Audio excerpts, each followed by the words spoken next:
mais là, moi, je crois que ça s'explique très bien par la personnalité très particulière, d'ailleurs tout à fait intéressante, du producteur qui s'appelait Robert Donnell et qui était un type qui avait deux intérêts principaux dans la vie. C'était d'une part les gonzesses, dans la mesure du possible, une très très grosse poitrine, et c'était son intérêt majeur dans l'existence. Le deuxième intérêt était le trafic des devises. C'est vrai, c'était un très bon financier à ce niveau-là, au moins. Et alors, il n'avait pas son pareil pour transformer des pesetas en livres turcs qu'il échangeait contre des roupies, qui finissaient par échanger contre des marques.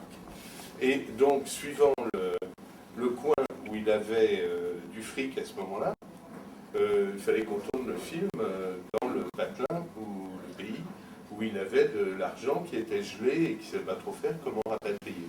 Alors, ça déterminait le lieu des tournages. Et quant à la personnalité de l'acteur choisi pour jouer Copland, il en avait vraiment ce qui s'appelle rien à secouer. Et il prenait un type, quand il avait une bonne combine avec un agent, qui lui refilait 2-3 actrices particulièrement même lues. Et c'était vraiment le critère essentiel de choix artistique. Quand j'ai fait, moi, mon film, dont je vous expliquerai, parce que c'est assez amusant, la genèse par la suite, l'acteur principal était très différent des types qui avaient joué Copland jusque-là, parce que c'était en général des types qui n'étaient pas du tout acteurs, dont certains avaient fait du bodybuilding, et dont l'un avait été l'amant de Mae West, sur le tard. Donc, disons, il avait plutôt été le gigolo de Mae West, mais c'était assez baraqué, il faut dire. Ken Clark, bien qu'un peu vieillissant, était vraiment un type très très baraqué. Et il avait le même agent que Jenny Claire, et donc Donnell avait fait un lot entre la forte poitrine de Jenny Claire et ce type qu'il ne connaissait pas, parce qu'effectivement Ken Clark n'a pas laissé une mémoire, un souvenir extraordinaire dans la mémoire des cinéphiles.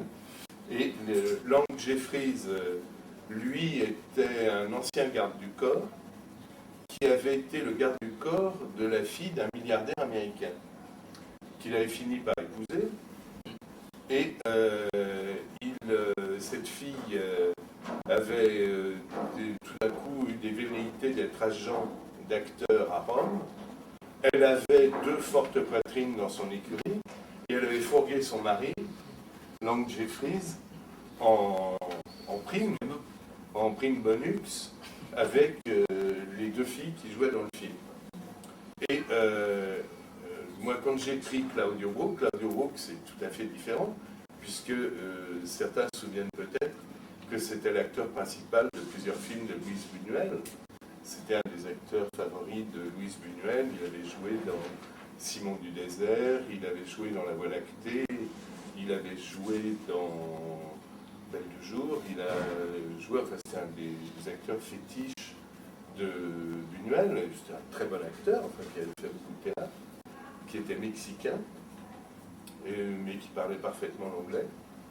Et bon, dans la mesure où Donnell avait son lot de grosse poitrine, il m'a laissé prendre Claudio Brook, mais j'aurais pris Marcel Cheval ou Albert Dupanloup, ça aurait été exactement la même chose pour Donnell. Ça ne l'intéressait pas du tout. Et c'est ce qui explique l'itinéraire extrêmement erratique des interprètes de Copland, parce que généralement les metteurs en scène de ces films-là n'avaient pas, pour dire la vérité, grande voix au chapitre. Ils prenaient des scénarios qui étaient écrits au préalable. Le casting était fait suivant ces critères un peu particulier par Robert Donnell. Le lieu de tournage était choisi en fonction du fric qu'avait Donnell quelque part, et puis le metteur en scène se débrouillait avec cette étrange Macédoine pour en faire éventuellement un film, ce qui explique que les Copland, malheureusement, n'est pratiquement jamais été. Il y en a un qui était pas mal, à mon avis, c'est Action Immédiate, qui était plutôt bien fait. Mais autrement, ce n'était pas des films terribles. Et il y a eu un très grand metteur en scène qui s'appelait Ricardo Freda, qui en a fait plusieurs. Mais Ricardo Freda était un metteur en scène très très particulier qui a fait, enfin pour ceux qui sont cinéphiles, il a fait quelques très très bons films, comme Le Château des Amants Maudits, Béatrice Genchi, comme Cette épée pour le roi. Et c'était un titre, Le Chevalier mystérieux, non, il a fait des très très bons films, mais il avait quand même, j'ai été son assistant sur un certain nombre de westerns en Italie, sur Copland ouvre le feu à Mexico, qu'on a tourné à Barcelone. On n'a jamais foutu les pieds au Mexique pour tourner le film. Je crois qu'on ne voulait pas aller au Mexique. Non, c'est pas que Freda ne voulait pas aller au Mexique, c'est que Denel avait du pognon à Barcelone. Et,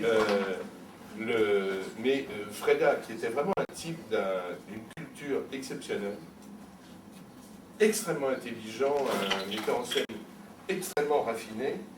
Écoutez, reprenez votre déjeuner.